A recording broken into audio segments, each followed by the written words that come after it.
Global, leading Britain's conversation with Nick Ferrari at breakfast.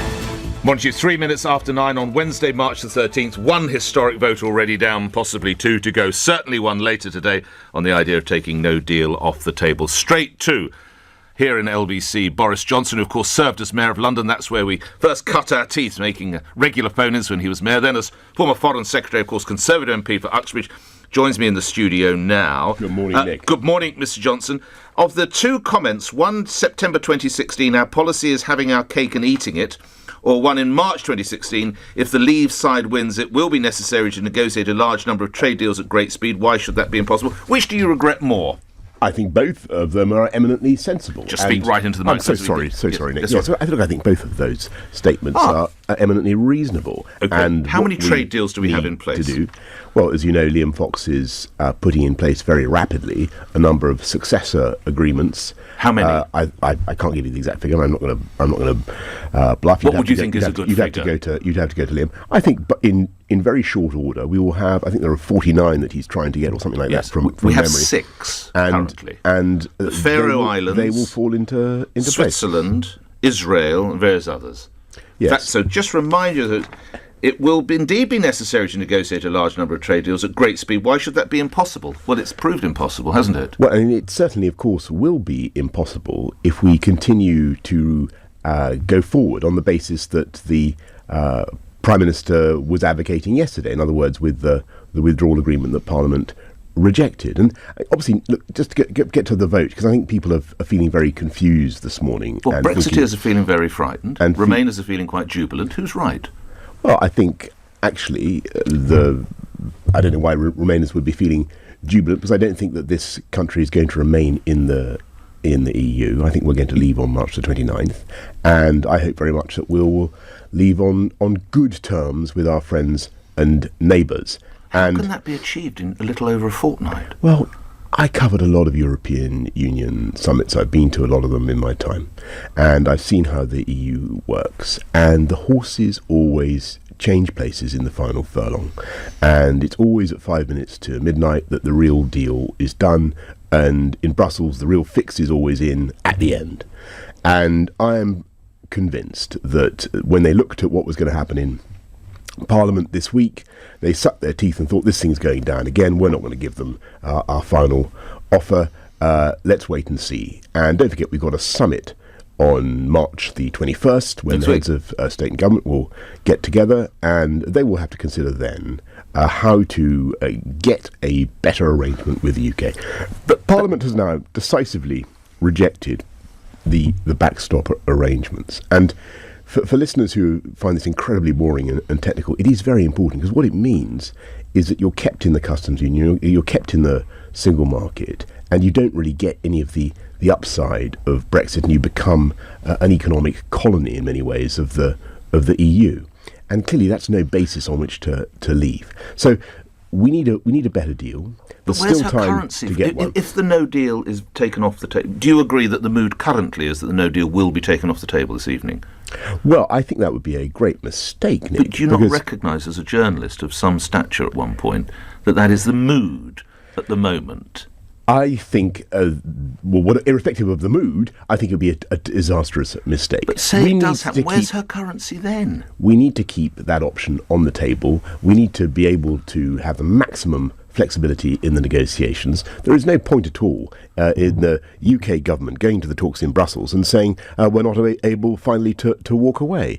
As it happens... This is possibly the chalice that you'll hand her.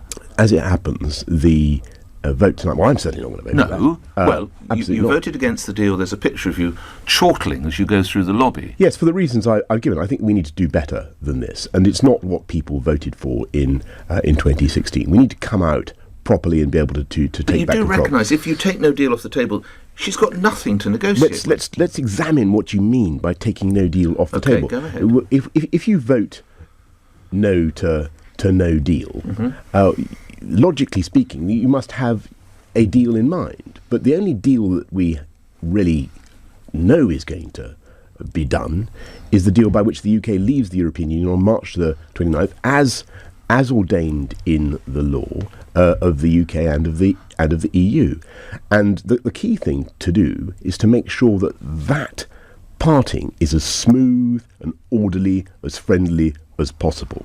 And that can be done. And I want to draw your attention, Nick, to what's going on today in Parliament, where in addition to the stuff about no deal, there's some very good amendments being proposed, and one in particular, the Malthouse Compromise, which is again coming forward. And this has support from Remainers in the Conservative Party as well as Leavers, highly respected figures on all sides of the House who want this thing to lastly, go through. before we go to calls, what does the Malthouse Compromise provide for? What it basically does, it gets us out of this trap, this lobster pot, this Venus flytrap of the backstop, and it enables us to go ahead, do a big free trade. You talk about your opening question. What about all these free trade deals? The biggest one we're going to do is with the European Union. Yeah, where you said it would be possible and at great speed, but there we are. I think you accept that perhaps it's not. Well, it will. No, actually, Liam has been working very fast, and I think the Faroe Islands. I think you will find that a lot of these deals. Could have talked to every single Faroe Island. A lot of these deals fall into place. But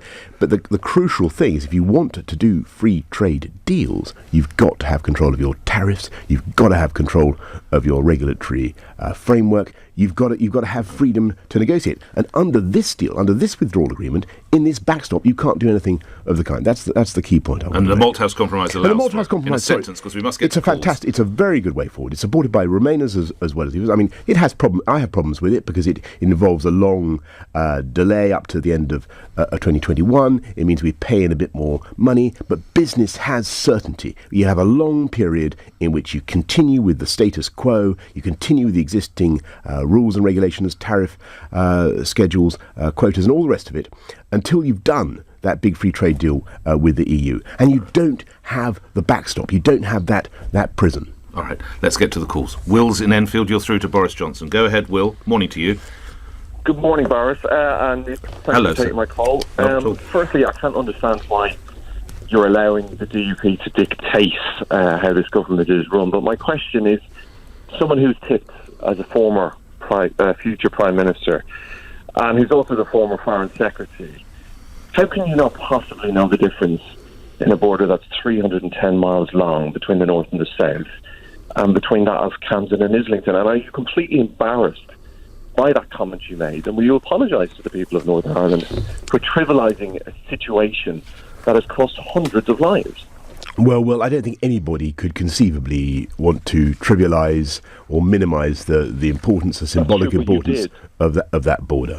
And I've been there several times in my journalistic career. I've stood there, and particularly you said the border could be treated the same as a border between two London boroughs. That's the point Will's driving at. I understand Will's point, and a lot of people picked me up on it at the time. And it was a mistake. What I was trying to get at was a mistake, wasn't it? Well, no, I think it was a valid point, because what I was trying to... No, it's not a valid point at all. Will you forgive me, Will, if I just try? I will bring Will back in, because I think you can sense the level of offence it's caused. Yes, well, so that must make it a mistake. In a long career of giving offence, and I hope plenty more to come, I would trust. One thing you learn is that sometimes you say things that are taken in the wrong way, and you simply have to repeat yourself gently and to explain yourself, and to try to get over that you meant no offence, and that it was a shame that offence was taken. Because all I'm trying to get at is that I do think, and this is the work that is now being done, as the Prime Minister said yesterday, on alternative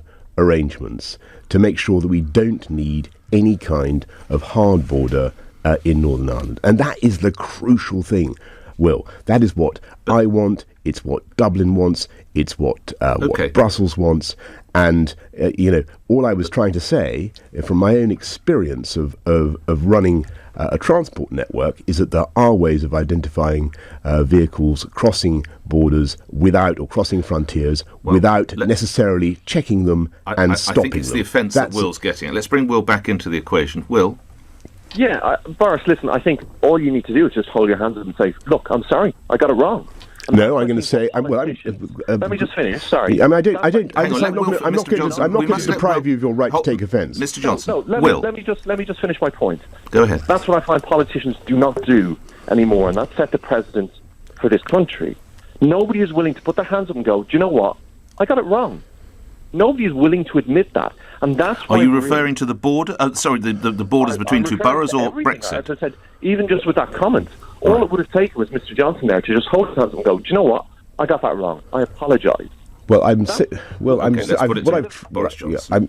with great respect, Will, I've tried as gently as I can to explain what I meant, and I meant no offence and I meant no harm. I was simply trying to say that I think there are ways of sorting out the problem of checks at the frontier in Northern Ireland without needing to have any kind of hard border. That's all I was saying, and that was in no way. Will, I want to say, if you took offence, then I'm sorry. I'm really sorry that you're offended by what I said. But sometimes you've got to get your points across, and there are technical things that you can do. I think, from my experience, to make sure that you don't need a hard border in Northern Ireland. Thank you, Will. Paul in Tottenham. Must move on, Will. Thank you. Paul in Tottenham, your question to Boris Johnson. Paul, go ahead. Good morning. Good morning, both. Good morning, sir. My question is very, very simple, Mr. Johnson. Yes. You campaigned for leave, and you made it abundantly clear that if we left, we would be better off by miles, and I see absolutely no evidence of that whatsoever. Well, Paul, I'm afraid we haven't yet left. Whereas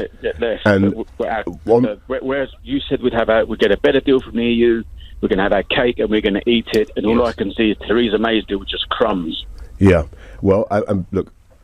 He's right, isn't he? Having cake and eat it. You must regret those words. No, what I was getting at there was the possibility, which I think is very real, that the UK can have a gigantic and flourishing free trade relationship with the EU, but not be subject to the whole panoply of EU rules and regulations. And that is the future that I see. 16 days from what some would describe as close to crashing out. No, under no circumstances will that happen. I don't believe that there will be a forest of spiky tariffs. I don't believe that there will be. Well, we know tariffs of motor industry. We've just heard about them in the last hour. I think what we will do, almost certainly, is protract the existing arrangements. We will have a standstill between the UK and the EU for an indefinite period. Probably, I think, as the Maltese Compromise suggests, it's about 18 months, isn't it? 3 years actually. 3 years, dear God. And that's having our cake and eating. In that period, we will be able to negotiate a big free trade deal, and I think that will be greatly to the advantage of the UK. We haven't negotiated it in the last 2.5 years. Why would we negotiate it in the next 3? Well, the reason we haven't negotiated in the last 2.5 years is because, and the reason I resigned from the government is because we've taken, in my view, a catastrophic approach to the negotiations and decided to divide them in two, give away the money first, and then get on to the future. Paul? What's catastrophic is the humiliation you've caused on this country with your lies in the Leave campaign. What you promised was 2 and 2 equals 7, and actually 2 and 2 equals 4. It's not 7. Well, I agree with you that 2 and 2 equals 4, but the way you promised is not deliverable. Well, unfortunately, we are not yet trying to deliver what was promised by the Leave campaign, and that is the real flaw in the withdrawal agreement, and that's why it had to get it. Do you stand by all the promises you made? Absolutely. During the campaign? Absolutely. All the assurances you gave? Of course. You don't think that, possibly unwittingly, you've misled some voters? Well, I don't think so at all. I think we were very clear that the option was to come out of the customs union, come out of the single market, do free trade deals, do a particularly big free trade deal with the EU, and to take back control of our money, borders and laws. And that was the campaign. The thousands of car workers who've lost their jobs, many of whom think, rightly or wrongly, it is as a result of the Brexit decision. What would you say to them? Well, I don't believe that it is because of the Brexit decision. And actually, yes, if you look at before. So people who run Jaguar, you know more about car manufacturing than the man who runs Jaguar or the man who runs Bentley. If you look at the problems of the car manufacturers at the moment, you've got certainly in the case of the Japanese manufacturers, they've got an EU-Japan free trade deal now that is leading them to think of reshoring a lot of their manufacturing to Japan. Conditions in the market have changed radically because of the diesel problem. They've been rethinking a lot of their approach. And if you listen to what they say, actually, they don't really factor Brexit in. On the contrary, you're seeing continued substantial investments in this country. And I'd remind you that contrary to what doomsters like Paul might say, employment in this country is at a record high. Well, not in the car industry. Unemployment is at a record low. Yes, not in the car industry. The people lost their jobs there. This country continues to make, I think, about 1.5 million cars a year. Yeah, tell that to the ones who aren't doing it. Which is more than we did in the 1970s when car production was very high. We are a quite extraordinarily robust economy. Where this is the time for us to be talking ourselves up, believing in what we can do, rather than giving way to this sort of... And we're still in the European Union, of course, this self-pitying nonsense. We are a fantastically that fantastic car manufacturers while we were within the EU. Yes, and you have worked so hard to take us out of the EU. But believe me, I don't think that coming out of the EU will materially damage our interests. I think that, on the contrary, I think it will be a massive net. What, you benefit. think they'll start re-employing car workers? If and when. You're blaming the problems in manufacturing in the country on Brexit. I don't think that's true at all. No, there's the diesel argument, there's electric car arguments. I get all of that, but you've got to say it's been a contributory factor. I don't think. If you read what they say, I take it at face value, they say that isn't a factor. And actually, the strengths of the UK as a place of high skills, a place with the right time zone, the right language. It's a fantastic place to manufacture, and people understand that. William is in. Thank you for your call, Paul. To William in Chichester, you're through to Boris Johnson. Go ahead, William. Morning to you. Hello. My question to Boris is, what do you think would happen if the no-deal Brexit is voted down in the House of Commons, but then a extension to Article 50 is voted down? Do you think it will become a second referendum, or we will just not leave full stop?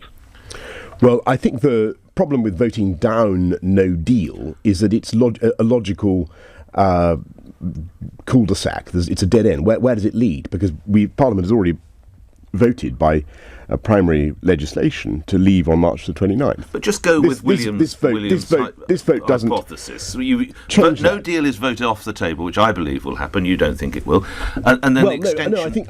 Let's be clear. I think Parliament will. It's quite possible that Parliament will vote symbolically to say that it doesn't want no deal. Right. But and then votes against an extension. What happens then?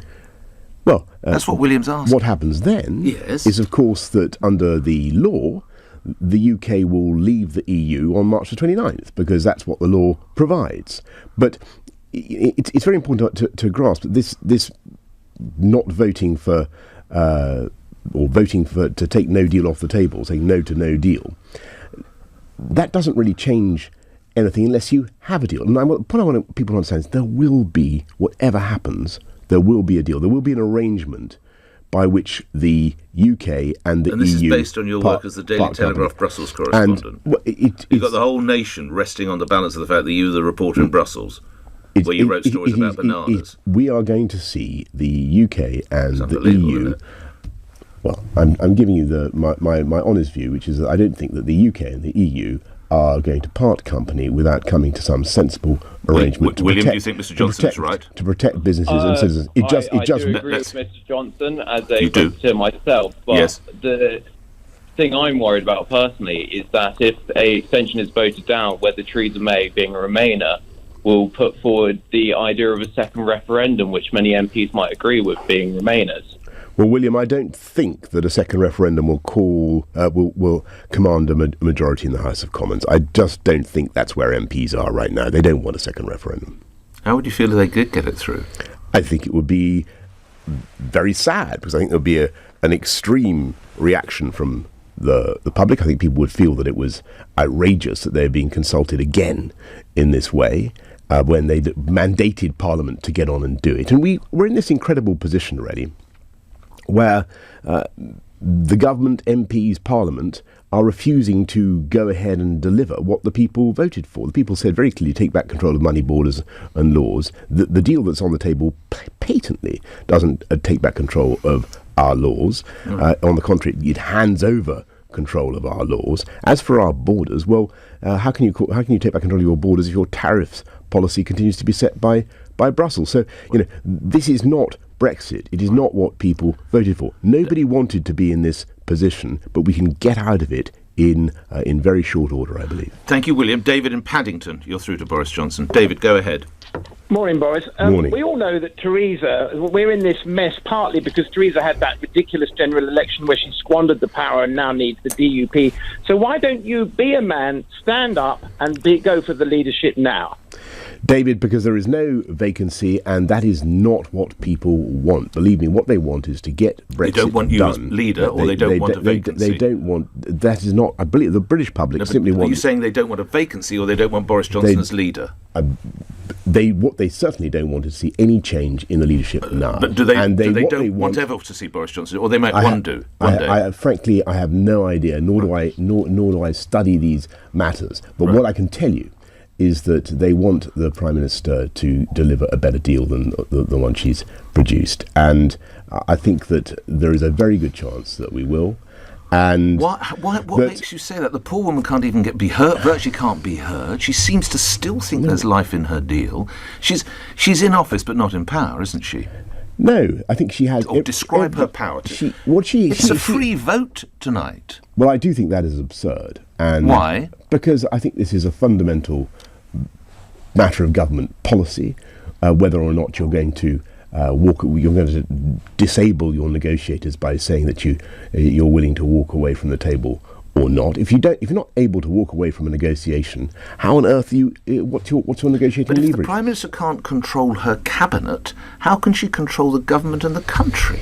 Well, I think, quite frankly, she needs to tell her cabinet that they put up or shut up, and it's absolutely absurd.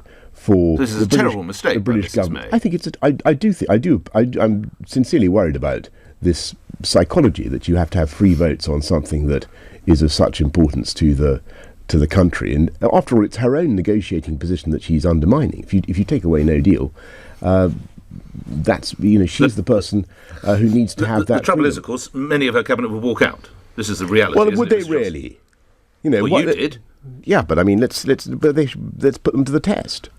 You don't think folks such as Amber Rudd and others would exit? I don't. I think they would discover pressing reasons why the country demanded that they remain in office and continue to luxuriate in their ministerial limos. Quick response from David.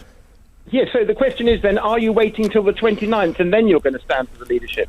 David wants you to lead the Conservative Party. David, let's be honest about it. Can you tell him that on the 29th? David, what I'm trying to do is I left government 8 months ago or so to campaign for a more open, a more free trading type of Brexit, and a Brexit I thought really delivered for the people of this country. Here we go. An availability. Why am I going down this road? As and when a vacancy occurs. I think the readers, the listeners are absolutely paralysed with tedium on this subject, and I think we've had this. You always. I know. I did it with you with Mayor. I've done it countless times. Probably be captain of the rugby team soon. Yeah. You would definitely be up for the vacancy if the ball were to come out of the scrum. There is no vacancy at the moment, but what's got to happen? No, but were the ball to come out of the scrum? This subject is closed. I'm fed up with it. We've had enough of it. The country's had enough. Well, you're fed up with your leadership ambitions. Totally. I'm fed up with your leadership ambitions. I'm fed up with this. I'm fed up with this subject. 26 after 9. I'm absolutely fed up with the subject, and because it's totally Come and tell the sad. Debilitating. It's a clear run. David, thank you. Leo's in Kings Lynn. Leo, you're on the radio. What is your question to Boris Johnson? Go ahead.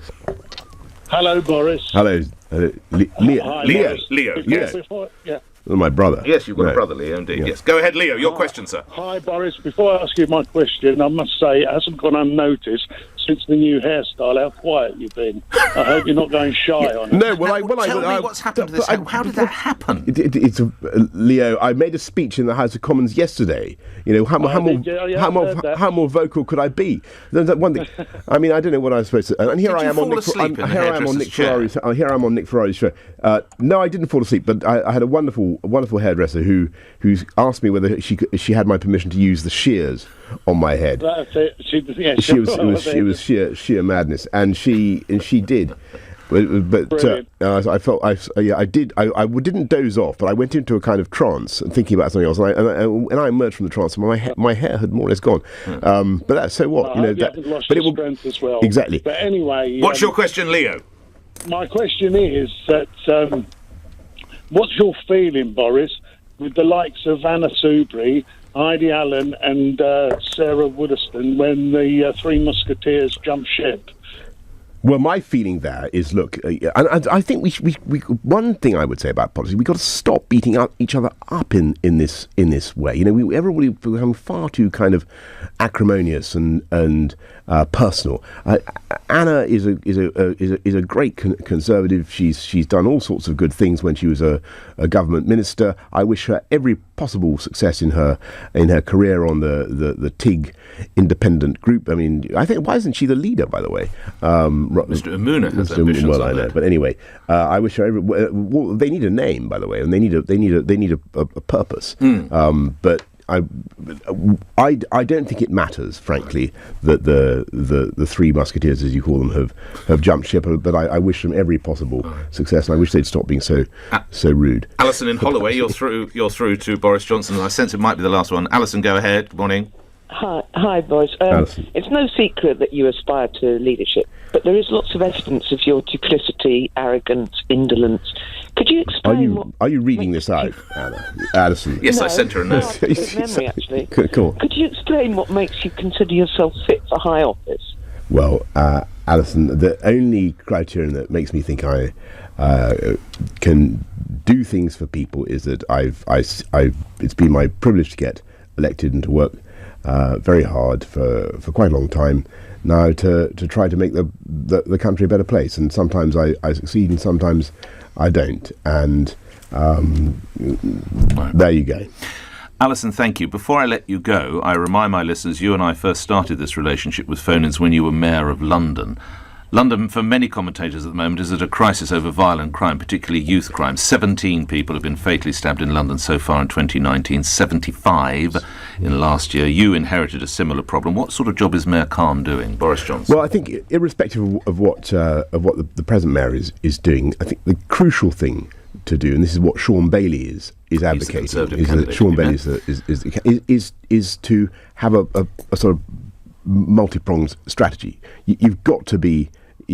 Well, three things you've got to do. First of all, I do think that stop and search is part of the answer. You've got to have a tough law enforcement solution. You've got to take the knives off the streets, and you've got to mean it, and you've got to back up the police when they do it, and you've got to give them the full support of politicians. The second thing you've got to do is arrest the key gang nominals. Now, I know people say you can't arrest your way out of crisis. I totally accept that, but in these gang structures, there are some people who are far more influential. Arrest them. Third thing you've got to do is show the key gang leaders that there's a pathway out, that they have a great future. They're going to get jobs. They're going to get apprenticeships. Help them. Love them. And by the way, what if the jobs aren't there? Well, they are there in London. We're generating jobs at a most incredible rate. Some of these young men, mostly men, have dropped out of employment. They would have struggled to get a job, wouldn't they? Many of course, and look, many of them do have multiple problems and educational issues. Absolutely, but you've got to address those. And so that is why you've got to have a two-prong strategy. But it is not loving or caring to be soft on these kids, or it's not loving to. So it's stop and search an act of love in a way. It's tough love in a way. Of course it is. If your own kids were carrying a knife and going out into the streets of London, you'd want to stop them and take the knife off them, wouldn't you? That's what a city should do. And that's a city or parents? Both. Parents should be doing more. But parents, in my experience, want the police and want us to help them, because sometimes they feel that they don't have the control and influence that they would like. And I found when we did the stop and search, when we did the Big Blunt 2 operation, that it was the parents who were most enthusiastic about protecting the lives of their kids. And is there a correlation between budget cuts, fewer police officers, and a spike in crime?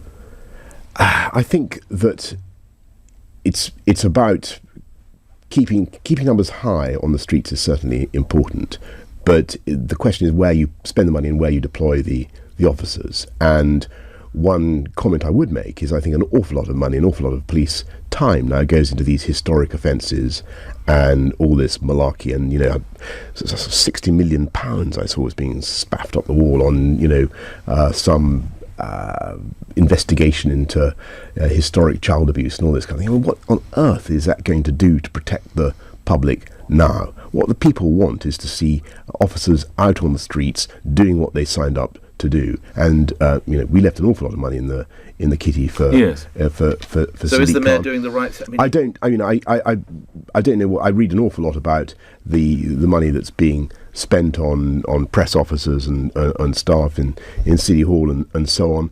I can't comment on his spending priorities, but he doesn't seem to me to be getting the police out on the streets in the way that he should. Lastly, we've got about 30 seconds or so for the listeners who are intrigued by what might happen over the next 48 hours or so. Boris Johnson, what do you envisage over the next 2 days or so? Well, I think that actually not much will change. I think that it all depends on what the Prime Minister and the government want. They cannot just sit by and pretend that taking no deal off the table is a matter of indifference, or extending Article 50 is something over which they have no opinion. I think whether Parliament wants to extend Article 50 or not, we should come out, and under law we do come out, on March the 29th. I hope that this government will take its responsibilities, show leadership, and go back to Brussels, come up with an arrangement on the lines of the Malthouse Compromise, which, as I say, is not ideal for me, but commands support across the House and certainly across the Conservative Party. Do a deal on that basis and take this country out in the way that was promised to the British people. That's the way forward. Boris Johnson, thank you for your time appearing here on LBC Where News is next. Boris Johnson has told LBC he thinks the European Union will come up with a new Brexit deal with minutes to go before the deadline on March the 29th. The former Foreign Secretary also